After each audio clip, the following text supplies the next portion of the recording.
देखिएगा। तो यहां पर जो है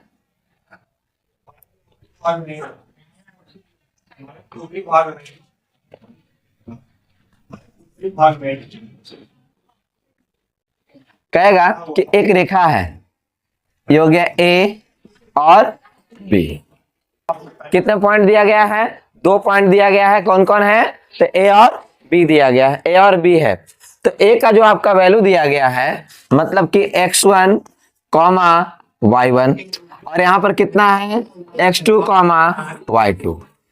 कहता है कि दो वो आपका पॉइंट है, एक रेखा है, दोनों का निर्देशांक आपका दिया गया है, दोनों का निर्देशांक क्या आपका दिया जा चुका है। अब इसमें कहेगा कि कोई एक पॉइंट आकर इसको 2 बराबर भागों में, मतलब कि P एक पॉइंट है जो इसको आकर 2 बराबर भागों में क्या करता है बाबू? डिवाइड कर देता है। मतलब क्या करता है? 2 बराबर भागों में बांट देता है। तो इसका जो फॉर्मूला होगा निकालने के लिए, तो लिखेंगे मध्य जो मुख्य रूप से बिंदु का निर्देशांक, मध्य बिंदु का जो निर्देशांक का जो फॉर्मूला होगा वो होगा x1 प्लस x2 बटा 2 और y1 प्लस y2 बटा 2। फॉर्मूला क्या है? मध्य बिंदु का निर्देशांक का जो फॉर्मूला है x1 प्लस x2 बटा 2 प्लस y1 प्लस y2 बटा 2, यही आपका फॉर्मूला है। तो चलिए हम इस पर क्या करते हैं, सवाल को एक ठो दर्शाते हैं। ठीक है, पहला सवाल एग्जाम्पल के तौर पर, वलित पर्वत जो मुख्य रूप से हिमालय के नाम से विख्यात है। ये हो गया ए और ये आपका है बी, ए और बी। आई पी है आपका कोई पॉइंट है जो इसको 2 बराबर भागों में डिवाइड करता है। इसका दिया हुआ है 3 और 4 और इसका दिया गया है 5 और इसका 8। ठीक है, तो निकालने के लिए कह रहा है कि x, y क्या होगा। तो चलिए हम यहाँ पर देखते हैं, सभी लोग यहाँ ध्यान से देखिएगा क्या लिखा गया है बाबू। यहाँ पर तो लिखा गया है a का निर्देशांक कितना दिया हुआ है, तो a का निर्देशांक कितना है यहाँ पर ही 3 और 4, b का निर्देशांक कितना है मेरे भाई, तो 5 और 8। निकालना क्या है? मध्य बिंदु का निर्देशांक है ना बाबू। तो फॉर्मूला क्या है? तो x1 प्लस x2 बटा 2 और y1 प्लस y2 बटा 2, यही फॉर्मूला है। क्या लिखा गया है फॉर्मूला के तौर पर? x1 प्लस x2 बटा 2 कॉमा y1 प्लस y2 बटा 2। x1 का मान आपका यहाँ पर कितना दिया गया है मेरे दोस्तों, तो 3, और x2 का मान कितना है, तो 5 बटा 2। फिर हो जाएगा 4 प्लस 8 बटा कितना हो जाएगा 2। y1 का मान है 4, y2 का मान है 8। जब इसको जोड़ेंगे तो 8 बटा 2 हो जाएगा, इसको जोड़ेंगे तो 12 बटा 2 हो जाएगा। जब दोनों को मेरे भाई कैंसिल करेंगे तो 4, इसको कैंसिल करेंगे तो 6। बोलिए अगर ये समझ में अगर आपको आ गया हो तो आप हमें कमेंट कर कर बता सकते हैं कि ये समझ में आ चुका है। ये मध्य बिंदु से आपका फॉर्मूला दिया गया था, इस तरह से आपको बनाने के लिए था। एक सवाल आपको हम बनाकर दर्शाया है फॉर्मूला के साथ में। अब इसके बाद आगे ऐसा ही सवाल रहेगा, बाद में आपको पूछेगा। देखते हैं अगला में, अगला सवाल एग्जाम्पल नंबर 2 में कहेगा ये आपका ए है, ये आपका क्या है, बी है। ध्यान से देखिएगा, ए और बी है। कितने पॉइंट है? 2 पॉइंट है। कितने पॉइंट है? तो 2 पॉइंट दिया है, ए और कितना दिया हुआ है, बी दिया गया है। इसमें करना क्या है, यहाँ पर पॉइंट आपका पी आता है। कौन आता है बाबू? Point P. क्योंकि आपको पता है कि मध्य बिंदु का जब बात चल रहा है तो ये दोनों को 2 बराबर भागों में क्या कर दिया है, बांट दिया। दोनों को 2 बराबर भागों में क्या किया है, बांट दिया है। ठीक है, अब इसको हम यहाँ पर ले लेते हैं। बाय द वे यहाँ पर मान है 5 और -3 और इसका दिया हुआ है 6 और 2। कितना दिया हुआ है? 6 और 2 दिया गया है। तो कह रहा है कि इसका जो वैल्यू है x2 और y2 का जो वैल्यू है वो ज्ञात करना है। क्या ज्ञात करना है? देखिए ए पॉइंट दिया हुआ और ए पॉइंट दिया गया, तो निकालना कौन सा पॉइंट हो गया, बी। पहले कौन सा क्वेश्चन था कि ये पॉइंट दिया हुआ और ये पॉइंट दिया हुआ, तो इसको निकालना है। अब क्या किया है कि ये दोनों दे दिया है और ये पॉइंट निकालना है, मतलब मध्य बिंदु का निर्देशांक आपको दे दिया गया है, निकालने के लिए कहता है, वो बी पॉइंट आपको ज्ञात करने के लिए कहता है। तो चलिए हम यहां पर देखेंगे क्या दिया हुआ है। ए बराबर, मतलब ए का निर्देशांक कितना है बाबू, 5 -3 है ना। ए का निर्देशांक कितना दिया गया है, 5 -3। और बी का बाबू, बी का कुछ है, बी का कुछ नहीं है, बी का कुछ है तो x2 और y2 है। बी का कितना है, x2 और y2 दिया गया है। अब यहाँ p बराबर कितना दे ले बाबू, p का निर्देशांक 6 और कितना है 2।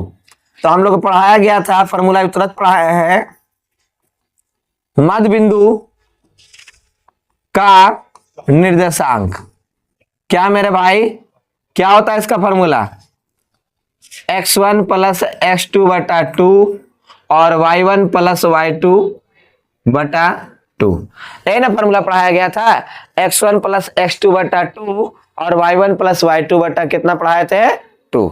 चलिए थोड़ा सा गौर करने वाली बात है यहाँ पर कि मध्य बिंदु का जो निर्देशांक है वो कितना दिया हुआ था, 6 और 2।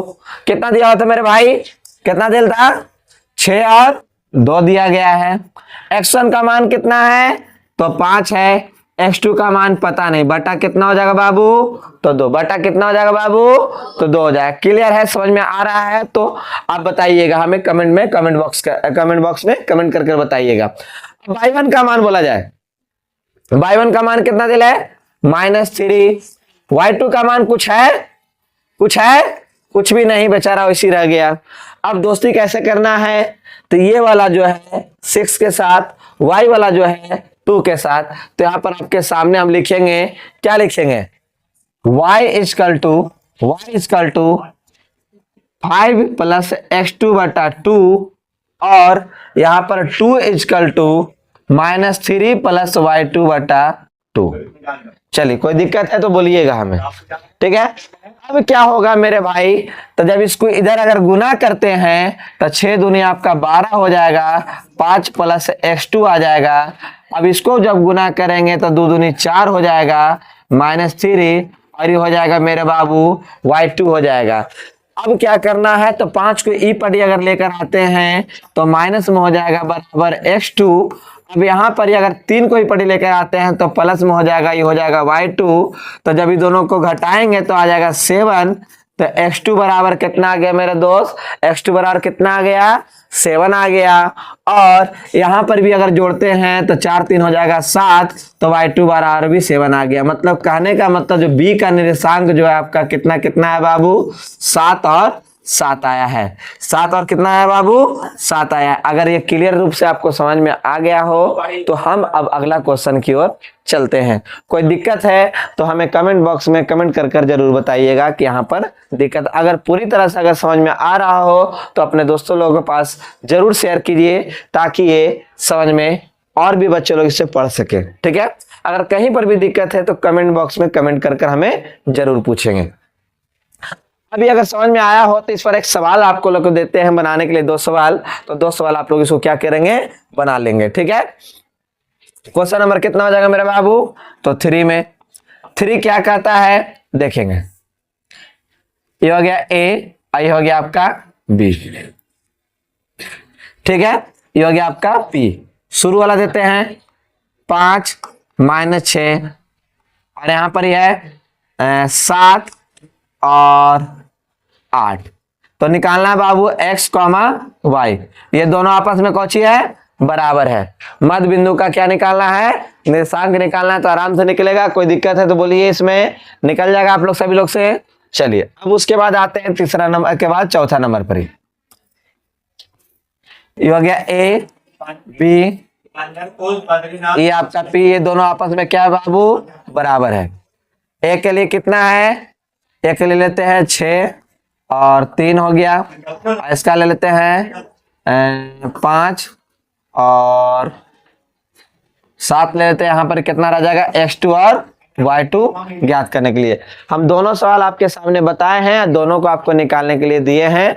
तो कमेंट बॉक्स में इसका जो वैल्यू है वो कमेंट कर कर हमें जरूर बताएंगे, और इसका भी जो वैल्यू आपका है p का x, y, इसको भी कमेंट बॉक्स में कमेंट कर कर हमें जरूर बताइएगा, ताकि हमें भी पता चल सके कि आप लोगों ने क्वेश्चन इसको सॉल्व कर कर लाए हैं। ठीक है ना, आंसर इसको लाए हैं। अगर ये क्लियर है तो हम अगला क्वेश्चन की ओर हम यहाँ पर ही बढ़ते हैं। ठीक है, चलते हैं अब अगला सवाल की ओर, मतलब अगला थ्योरी की ओर। अगर ये क्लियर हो गया हो तो अब अगला में क्या है इसको जरा ध्यान से देखेंगे।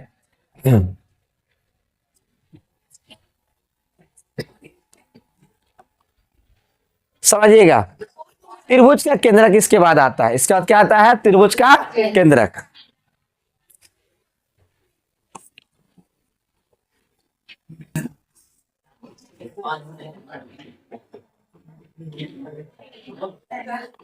त्रिभुज का केंद्रक, त्रिभुज का जो केंद्रक का फॉर्मूला होता है x1 plus x2 plus x3 में 3 और y1 plus y2 plus y3 बटा 3।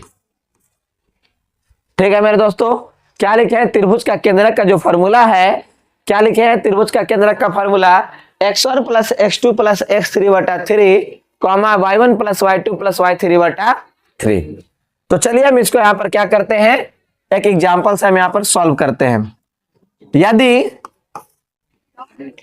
ए का नियामक 6 3, बी का नियामक 7 8 और सी का नियामक 9 3 हो तो त्रिभुज का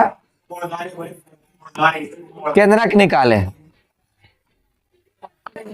मेरे दोस्तों अब यहां पर ध्यान से देखिए, सवाल क्या है, क्वेश्चन क्या कहता है, फॉर्मूला के अनुसार बता रहे हैं। कहता है त्रिभुज का केंद्रक ज्ञात करने के लिए निर्देशांक ज्यामिति में आपका दिया गया है ए का नियामक दिया गया है, बी का नियामक दिया गया है, सी का नियामक दिया गया है। तो कहता है क्या ज्ञात करने के लिए? त्रिभुज का केंद्रक ज्ञात करने के लिए कहता है। हल में क्या दिया हुआ है मेरे भाई? यहां पर ही ए का कितना दिल है? 6 और 3, बी का कितना दिया हुआ है? 7 और 8, और सी का मेरे भाई, सी का कितना दिल है? 9 3। तो चलो यहां पर लिखेंगे x1 बराबर 6, फिर उसके बाद y1 बराबर 3, x2 बराबर 7, y2 बराबर 8, x3 बराबर 9, y3 बराबर 3। अगर यहां तक आपको अगर कंप्लीट हो गया हो तो आप हमें जरूर बताएंगे। अगर आप सभी को भी यहां पर कंप्लीट है तो आप हमें जरूर बताइएगा कि यहां तक आपको कंप्लीट हो चुका है। क्या लिखे हैं? x1 बराबर y1 बराबर x2 बराबर y2 बराबर x3 बराबर y3 बराबर जो दिया हुआ था हम आपके सामने क्या किए हैं? लिख दिए हैं। कोई दिक्कत है तो हमें बताएं। ठीक है, अब उसके बाद क्या फॉर्मूला है? त्रिभुज का केंद्रक। क्या फॉर्मूला है? त्रिभुज का केंद्रक। तो लिखते हैं यहां पर है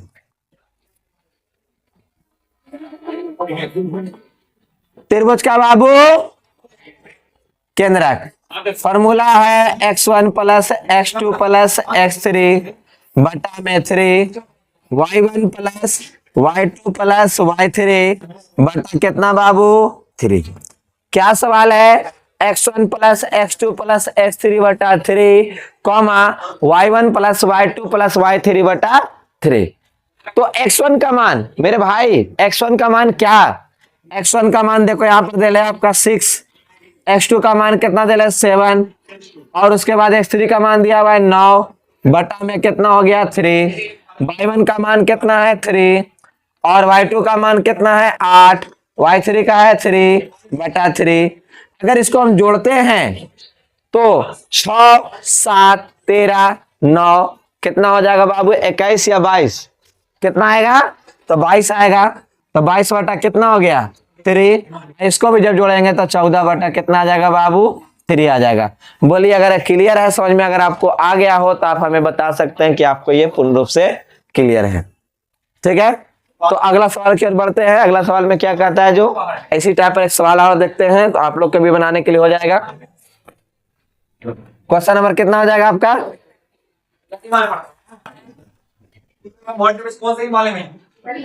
इसके लिए 2 ना।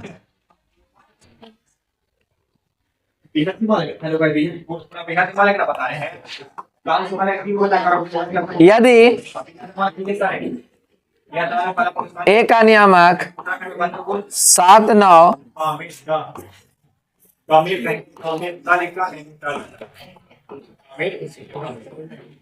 बी का नियामक 6, 3 और सी का नियामक 8, 4 हो तो त्रिभुज का केंद्रक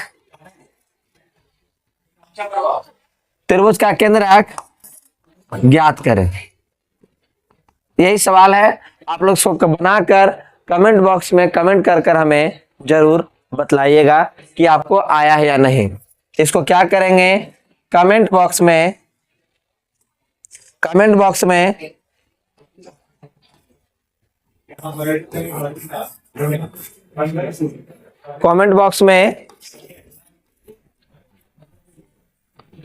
उत्तर इसका अवश्य दीजिएगा, ठीक है ना। कमेंट बॉक्स में कमेंट कर आप लोग क्या करेंगे, इसको उत्तर जो इसका अवश्य लिखिएगा कि इसका आंसर जो आपका कितना आता है। तो आज का क्लास इतना ही रहेगा और आप सभी को वीडियो देखने के लिए बहुत बहुत धन्यवाद। और अपने दोस्तों लोगों के पास ये शेयर जरूर कीजिएगा ताकि जो अगला क्लास मिले वो आपसे छूटे नहीं, ठीक है।